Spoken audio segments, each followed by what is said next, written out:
Welcome to Asia Outlook. I'm Melody and I'm here to report the top stories from around Asia. Chinese President Xi Jinping recently signed two presidential orders. One is a law on prevention and control of environmental pollution by solid waste, which will take effect on the 1st of September. The other is on the appointment of Tang Yizheng as the new Minister of Justice and Huang Ruqi as the new Minister of Ecology and Environment. Both decisions were approved by the Standing Committee of the National People's Congress, which just concluded its session. The committee decides to strengthen China's laws and regulations on public health after deliberating draft on related topics from biosecurity to animal pandemic prevention. According to the official Korean Central News Agency on Saturday, amid rumors of illness, Kim Jong-un, the top leader of the Democratic People's Republic of Korea, made his first public appearance in more than 20 days. He reportedly attended a ribbon-cutting ceremony factory in Suncheon, near the capital Pyongyang. Kim was joined by his sister, Kim Yong-jeon, as well as other senior officials. This was the top leader's first public appearance in state media in 3 weeks. In China, many people headed outdoors after months of confinement on May Day holiday. CGTN Zhang Yibing has more. The scene behind, we see a lot of travelers coming to the Badaling section of the Great Wall, which is located some 65 kilometers northwest of central Beijing. According to the staff here, over 8,800 visitors booked tickets online ahead of their travel schedule. And many more are expected to come because it is the very first day of the 5-day National Labor Day holiday in China. And also Beijing lowered its epidemic emergency level just yesterday, which means more people could go outside and even take off their facial masks in open and safe areas, just like me I'm doing right now. But at the same time, strict measures are still being taken at Badaling, like booking tickets online. It's been a major way for visitors to come conveniently without queuing up outside the gate for a long time.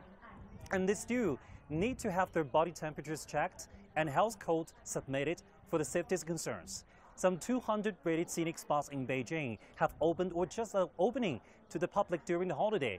In fact, Badaling was opened in late March as the situation of epidemic control and prevention was getting better in Chinese capital at that time. Since then, the number of visitors are increasing from several hundreds to over 10,000 today. We heard there's a limit on travelers' numbers. And each day, even at a business day like today, that number should be controlled within 19,500. Here at one of the most crowded business streets in Wuhan, people are going to enjoy their first 5-day holiday break after the reopening. You can really feel the differences as we visited here many times during the lockdown, and this area was literally empty at that time. But now you can feel an exciting and relieved atmosphere around. We can see a lot of people in the street despite the burning sun. And as you may have heard, their favorite food are back now. Not just takeaways, but some restaurants have gradually resumed dine-in services since late last month, and many shops that have reopened are offering various discounts during the holiday to attract people. Yesterday, the government just distributed a second batch of vouchers to boost consumption. They can be used at shopping malls, supermarkets, cafes, touristy spots, and will be valid until the end of the May Day holiday. It is reported that 8,000 coupons were used within only 20 minutes. But at the same time, the authorities and also locals are still being very cautious. As you can see, preventive measures are still in place as precautions. For example, there's still strict body temperature check. And of course, you still need to scan the health QR code when you get in and out of these business compounds. And meanwhile, some indoor leisure venues like theaters, bars, and KTVs will remain closed for now. But for those who are wondering if they can pick Wuhan as a holiday travel destination, the answer is definitely yes. Over 260 major tourist attractions have reopened so far in central China's Hubei province, with a capped daily foot traffic about 30% of its peak time, including the city's iconic landmark, the Yellow Crane Tower. Thailand has decided not to seek membership in a key Asia-Pacific trade agreement. The Commerce Ministry on Monday said the membership of the Comprehensive and Progressive Agreement for Trans-Pacific Partnership would boost economic growth and help offset the negative impact of the coronavirus. However, Thai opposition parties opposed the membership, saying it would hurt the economy, particularly the agricultural and healthcare sectors. Member countries include Japan and Canada, but not the United States. At least 25 people have died in South Korea after a fire broke out at a warehouse construction site in the city of Incheon, about 80 kilometers southeast of the capital, Seoul. CGTN Jed Barton has more from Seoul.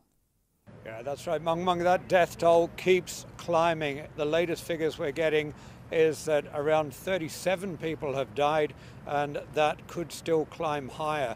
It all began today around 1:30, we're told by the fire authorities here, with an explosion in the basement of the building. You can see behind me, workers at the time were dealing with urethane, a highly flammable chemical that is used with insulation, and when that explosion occurred, apparently the fire spread very quickly because of the chemical that they were working with, and then it moved up very fast through the building. We're told most of the deaths were actually on the third floor, and that the victims had very little to no time at all to evacuate that area, and most of them perished in that inferno very, very quickly. The Prime Minister ordered the Interior Ministry, the Ministry of Safety, the Fire Department, the police services to throw everything they've got at this. The President Moon Jae-in also ordering all resources deployed. And we've got this huge logistical operation all around us. You can see just some of the ambulances that are lined up in case anybody else is found alive in there at the moment. That does seem very unlikely. And also many fire trucks. There's a drone up overhead. The images have been cast on a big screen so that the fire crews can look at it. And there are also fire crews still going through that building. We've seen dozens of firefighters in there with torches, looking for anyone that still might be alive, obviously also looking for the potential cause of the blaze, because we have seen investigators here as well, and they've begun to go up to that building to begin that process of seeing how this tragedy was caused, how it began, and how so many lives could be lost so quickly. And again, almost 80 people were working in there at the time, and not all of them are accounted for. So that search goes on, and it does seem tragically that that death toll might still climb high. Clinical trials have started for China's fourth COVID-19 vaccine, developed by the National Vaccine and Serum Institute under the China National Biotech Group. Let's take a look.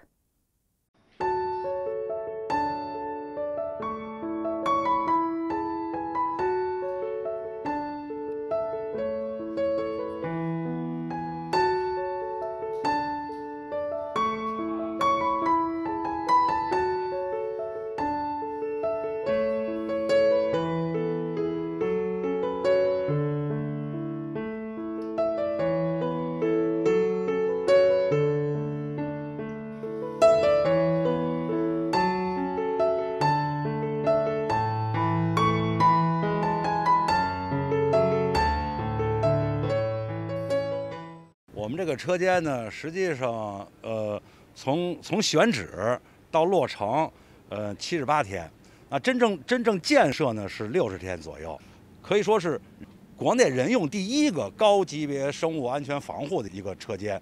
平常呢，一个疫苗的研发需要好几年，我们呢24小时几班来导，缩短了时间，也显示了我们的中国力量和中国。Japanese Prime Minister Shinzo Abe says the government will consult experts on whether to extend a national state of emergency beyond the 6th of May. Abe told a parliamentary committee that the situation in Japan's hospitals is still very severe. The Nikkei Business Daily reports that the government plans to extend the emergency by about a month. The measures rely on persuading citizens to stay home and businesses to close, as laws in Japan have no provision to enforce a lockdown. Stay with us as we bring you more news on Asia Outlook. A group of young overseas Chinese volunteers in Yangon, Myanmar has been working with Chinese medical experts to fight against COVID-19.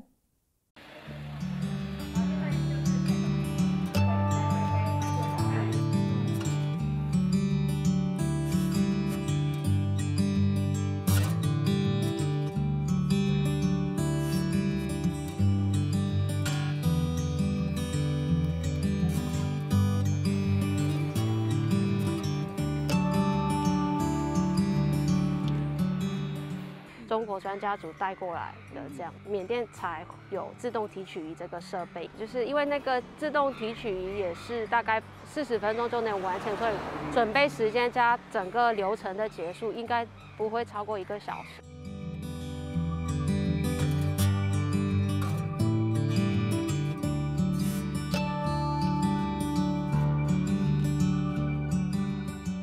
虽然短短15天，但是在缅甸认识了很多朋友，也看到了缅甸的各界人士都在为疫情做出自己最大的努力。中国挺过来了，缅甸也一定会加油。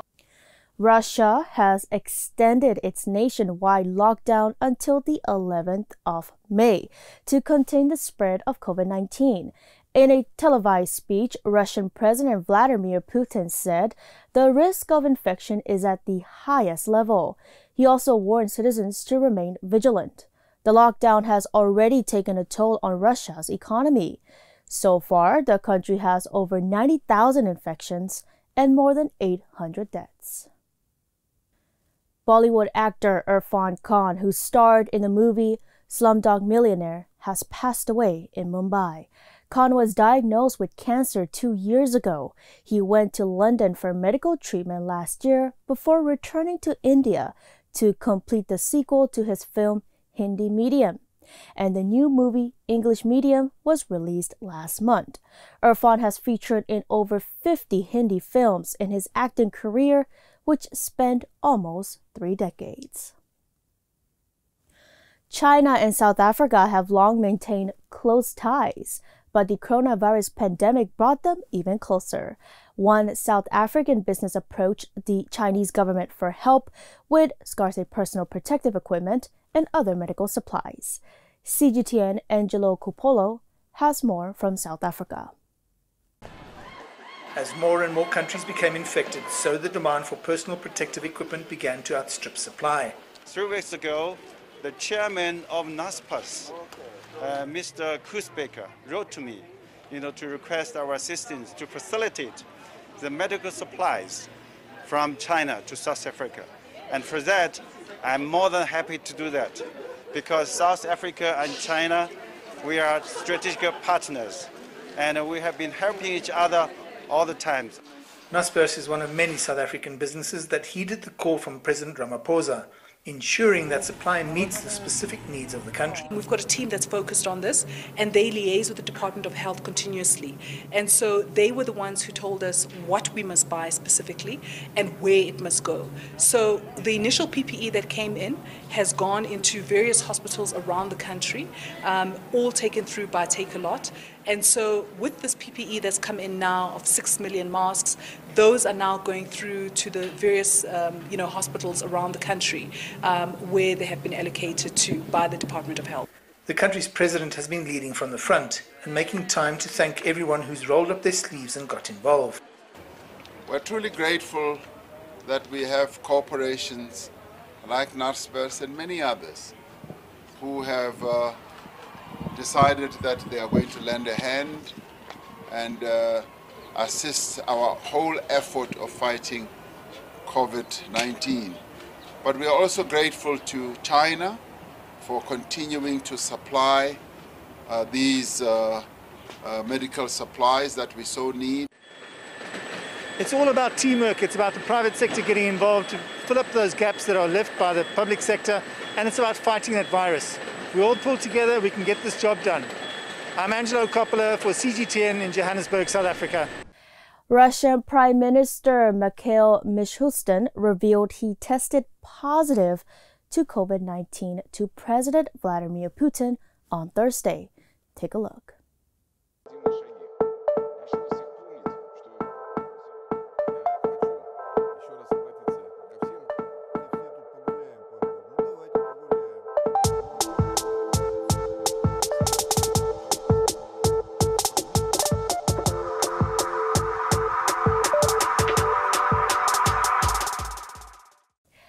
Beijing will join a club of Chinese cities carrying out mandatory garbage sorting in a new effort to protect the environment. Garbage sorting is not new to people in Beijing, but a set of mandatory rules put in place on Friday will change habits in a profound way. 4 colored trash bins correspond with required categories: kitchen waste, recyclables, hazardous refuse, and residual waste. The rules are simple, but some need a bit explanation. 我今天带了点这个电池，你看应该扔在哪个回收桶里？咱们家如果有那种纽扣电池，还有一些充电的锂电池、镍镉电池，那些属于咱们有毒有害垃圾，您可以投到咱们这个红桶里边。应该放。 Those who fail to sort trash properly may face fines up to 200 yuan. That amount could go up to 50,000 yuan for a work unit. A guideline was released earlier to advise residents to separate waste with bins and bags. The most important job we're doing now is hiring some volunteers to get the information out and to teach garbage sorting skills in our communities. They really wish to share their experiences. Good ideas and practices are promoted in many communities to let people truly understand why the rules are necessary. Kitchen waste can even be processed within the community, reducing the burden of garbage treatment. Other garbage, hazardous or recyclable, will be carried away, while kitchen waste will be used as fertilizing to grow flowers. And the garbage separation rules play other important roles. This is a waste treatment plant in Beijing. The workers here say new garbage sorting measures bring them a lot of convenience. Many said issuing mandatory rules is important, but the awareness for a greener environment is even more important. And Beijing is also piloting a non-waste lifestyle together with other cities in China, calling on people to first produce less waste. That will be the top priority for environmental protection in upcoming days. Zheng Yibing, CGTN, Beijing. The COVID-19 pandemic has forced many to look again at their relationships, family, friends, colleagues, and marriage. In early March, reports emerged on social media about how married couples in China are failing the test of months-long quarantine and breaking up. Reports that put doubt and a shred of disappointment in both the married and the single. But is the pandemic really the culprit? CGTN Ma Kei has more. Divorce registries in major Chinese cities find themselves buried in applications. In Shanghai and Guangzhou, online appointments are full at district registries. Or 6 calls a week. Some consultants feel suffocated by the triviality of life, deeply rooted, realistic problems like finance, adultery, difficult in-laws, and domestic violence. Divorce is a complicated, case-by-case issue. You can't simplify the reasons and just blame the pandemic. Actually dropped by over 30% compared to same time last year. The city's Civil Affairs Office says nearly half of the appointments were cancelled within a month. Young couples without kids are easier to rush into divorce for differences in value about being a divorced, and they are less hesitant than couples with kids. But you know what? Those rushing out of marriage would also rush back in before you know it. Professor Lin Xiuyun from Beijing Normal University has been working as a couples and families therapist for 15 years. She says she doesn't think quarantines can turn non-violent people violent, but warns that high-pressure environment can magnify negative emotions. 那婚姻呢，其实人家说就是不是1加1等于2。A happy marriage is not 1 + 1 = 2. It's half + half = 1. Both sides have to hold something back to make it work. When you feel your negative emotions are about to get the better of you, first, try and believe your partner has no intention to hurt you. They're probably proactively defending themselves against the hostility they've sensed from you. Then, accept and respect your differences as individuals. Remember to focus on the matter, not the person. When talking about whether parents should stay together for the sake of children, both the family therapist and the divorce attorney say that two confrontational parents living together is probably much worse than two devoted parents living apart. 马克 CGTN Beijing.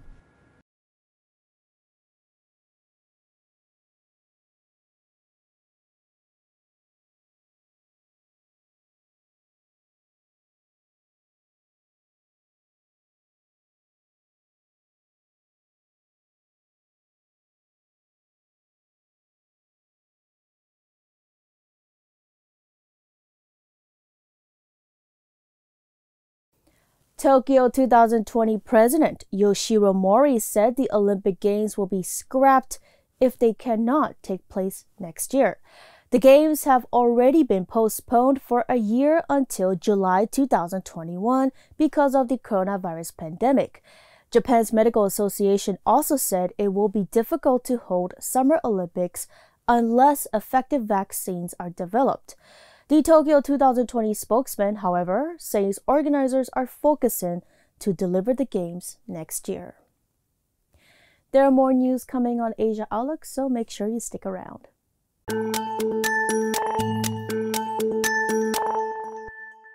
The foreign ministers of the BRICS group of nations, Brazil, Russia, India, China, and South Africa, are holding a video conference on the coronavirus. Chinese Foreign Minister Wang Yi and his counterparts attended. Russia is chairing the meeting. The country confirmed a record daily rise with over 6,000 new cases reported over the past 24 hours. Wang said the pandemic has severely impacted global trade and people-to-people exchanges. Wang also discussed issues in developing the strategic partnership among the BRICS members. Ministers discussed possible ways to overcome the financial, trade, and social consequences of the pandemic. The World Health Organization said there is currently no evidence that people who recovered from COVID-19 would be protected from contracting the virus a second time. Empirically, we assume some level of protection from having had an infection. If you are a healthy individual that fully clears the virus from your system, you recover, you develop antibodies. In most cases, you would expect those antibodies to provide you with protection for a period of time. The question is, it is unknown what that period of time is. And it is unknown what the extent of protection is. And that needs to be studied. And what we're finding is that individuals who develop an antibody response is developed about a week or two after infection. And we're trying to better understand what that antibody response means.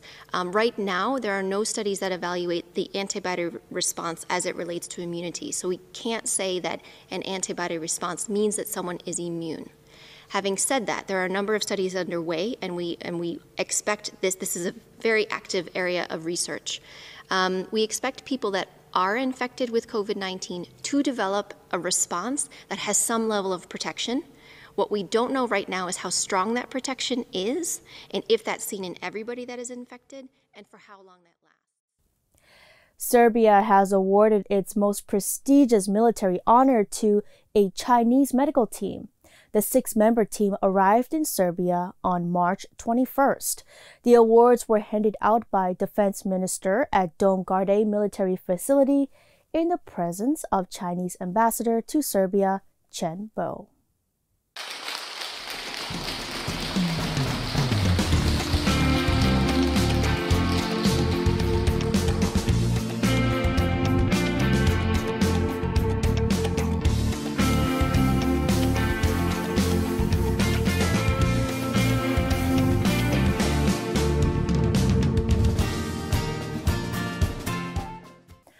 Pakistan is preparing to loosen COVID-19 lockdown restrictions. Pakistani Planning Minister Asad Umar said the numbers of infections and deaths in the country were over 30% lower than projections. But experts say Pakistan's low numbers are due to limited testing. Omar said if the figures hold, Pakistan could reopen gradually in the next few days, and this contest the nation celebrates the holy month of Ramadan. The government has allowed the people to visit mosques, provided they wear masks and observe physical distancing. But some say the rule have been largely violated. China and South Korea have announced that they will establish a fast-track entry policy or a green channel for personal exchanges and emergency supply deliveries. The policy will start in 10 Chinese provinces and cities. Personnel from South Korean enterprises who are in need will be required to apply and get permission. Once they get it, they can apply for visas and go through health checks. Those who meet the requirements will be allowed to shorten their quarantine time in China. And that's all we have for today's Asia Outlook on MI Radio. Thank you for being with us. I'm Melody. We'll be back next week. Until next time.